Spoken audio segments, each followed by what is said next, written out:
안녕하세요. 드림웨이브 하나님 나라의 완성 미취학 강의를 맡은 윤슬기입니다.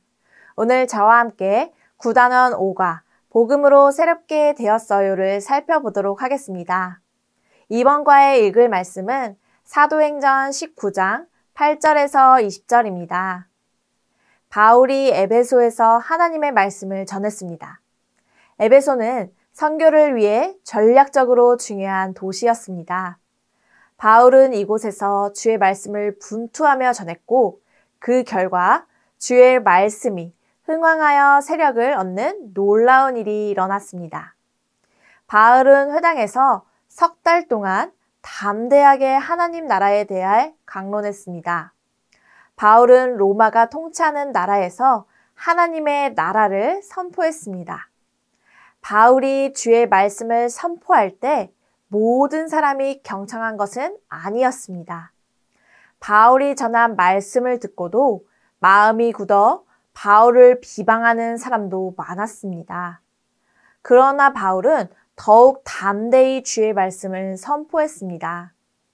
바울은 자신을 비방하는 사람들과 논쟁하는데 시간을 허비하지 않고 두란노 서원을 중심으로 제자 훈련에 힘썼습니다. 그 사역의 영향력은 점점 널리 퍼져갔습니다.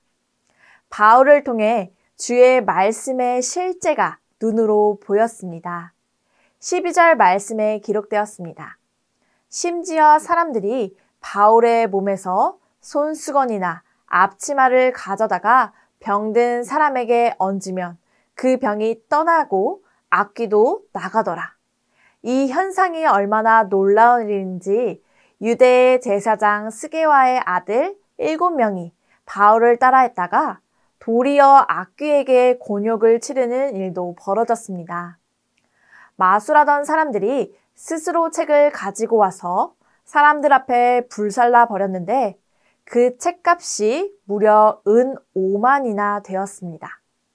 복음은 지금도 살아 역사하여 사람을 변화시키는 능력이 있습니다.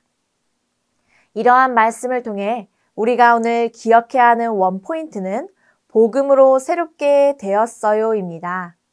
저와 함께 외울 말씀을 읽어볼까요? 또 어려서부터 성경을 알았나니 성경은 능히 너로 하여금 그리스도 예수 안에 있는 믿음으로 말미암아 구원에 이르는 지혜가 있게 하느니라. 아멘. 우리를 변화시키는 것 오직 복음밖에 없을 줄 압니다. 오늘 이러한 내용을 효과적으로 가르치기 위하여 3가지 학습 목표를 기억해야 합니다. 인지적으로 바울이 에베소에서 한 일을 아는 것입니다. 바울은 복음의 능력을 통해 자신뿐만 아니라 많은 사람을 변화시켰습니다. 감성적으로는 복음으로 새롭게 되는 것을 믿으며 살겠다고 다짐하는 것입니다. 마지막 행동적으로는 복음으로 새롭게 되는 것을 믿으며 사는 것입니다. 학습 목표를 기억하셨다면 이제 어린이들을 가르치기 위하여 웨이브 학습 구조에 맞추어 교재의 내용을 소개해 드리도록 하겠습니다. 웰컴 활동의 제목은 변신하는 장난감을 본 적이 있나요? 입니다. 어린이들에게 제목과 같이 질문해 주세요. 변신하는 장난감의 종류는 정말 많을 것입니다. 장난감 말고도 우리 주변에 변신하는 것이 있다면 함께 이야기를 나눠주세요. 그리고 어린이들에게 이렇게 질문해 봅니다.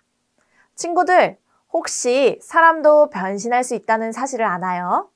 사람이 변신한다는 것을 다른 말로 변화되었다고 해요. 변화란 이전과 전혀 다른 모습으로 바뀐 것을 의미해요. 그럼 사람은 어떻게 변화가 될 수 있을까요? 사람이 무엇 때문에 이전과 이유가 전혀 다른 새로운 모습이 될 수 있을지 다음 활동을 통해 알아보기로 해요. 이렇게 마무리해 주시면서 다음 활동으로 넘어가 주시면 됩니다.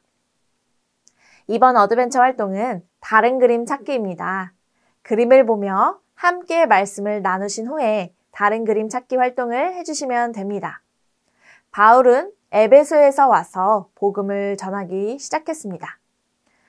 어떤 사람들은 바울의 이야기를 귀 기울여 들었지만 또 어떤 사람들은 마음이 굳어져서 말씀을 믿지 않았습니다. 그래서 바울은 그런 사람들을 떠나 두란노 서원으로 가게 되었습니다. 그곳에서 2년 동안 매일 하나님의 말씀을 가르쳤을 때 놀라운 변화를 보게 됩니다. 바로 복음으로 사람들이 변화되기 시작한 것입니다. 예수님의 이름을 높이고 죄를 고백하는 사람들이 늘어났습니다. 예수님의 말씀은 점점 힘있게 퍼져갔습니다. 이러한 말씀을 어린이들과 나누셨다면 그림 속에서 4개의 다른 그림을 찾아봐 주세요. 그리고 복음이 사람을 변화시키는 능력이 있다는 것을 말씀하시면서 이 활동을 마무리해 주시면 됩니다. 다음 밸류 활동에서는 복음으로 새로워진 내 모습 만들기 활동을 해보도록 합니다. 바울이 전하는 복음을 듣고 변화된 에베소 사람들처럼 우리 어린이들도 말씀과 예배를 통해 변화되었습니다. 어린이들과 복음을 듣기 전 우리의 모습과 복음을 듣고 난 후에 우리의 모습은 어땠을지 먼저 이야기를 나눠주세요. 그리고 본격적으로 만들기 활동을 진행해 주시면 됩니다. 이를 위해 부록 공과 자료와 아이스크림 막대, 풀, 테이프를 준비해 주세요. 다 준비가 되었다면 활동 방법에 따라 만들기 활동을 진행해 주시면 됩니다. 머리카락은 정면에서 봤을 때 색깔이 있는 쪽이 앞을 볼 수 있도록 해주시면 됩니다. 그리고 4가지 얼굴 그림은 화난 표정, 기쁜 표정, 슬픈 표정, 놀란 표정 이렇게 순서대로 붙여주시면 됩니다. 완성이 되었다면 이야기를 나눠주세요. 친구들, 복음을 듣기 전에 우리의 모습과 비슷한 얼굴 표정을 펴볼까요? 슬프고 화날 때가 많아요. 그렇지만 복음을 들은 후에 우리의 모습은 어떻게 변했나요? 기쁘고 즐거운 모습이 많아지고 또 하나님이 보여주신 능력들에 놀라기도 해요. 우리가 이 복음으로 새로워진 내 모습 막대를 보면서 복음의 능력을 믿기로 다짐해요. 이렇게 활동을 마무리해 주신 후에 마지막 인크러지 활동을 통해 기도와 결단을 해보도록 합니다. 어린이들이 따라 말할 수 있도록 천천히 읽어주세요. 다 함께 기도문을 읽어볼까요? 복음으로 새로워지게 해주셔서 감사해요. 결단문도 함께 읽겠습니다. 복음은 나를 변화시키는 능력이 있음을 믿으며 살래요. 이러한 기도와 다짐을 한 아이들을 격려해 주시면서 공과를 마무리해 주시면 감사하겠습니다. 이것으로 9단원 5가 복음으로 새롭게 되었어요. 지침서 강의를 마치도록 하겠습니다. 감사합니다.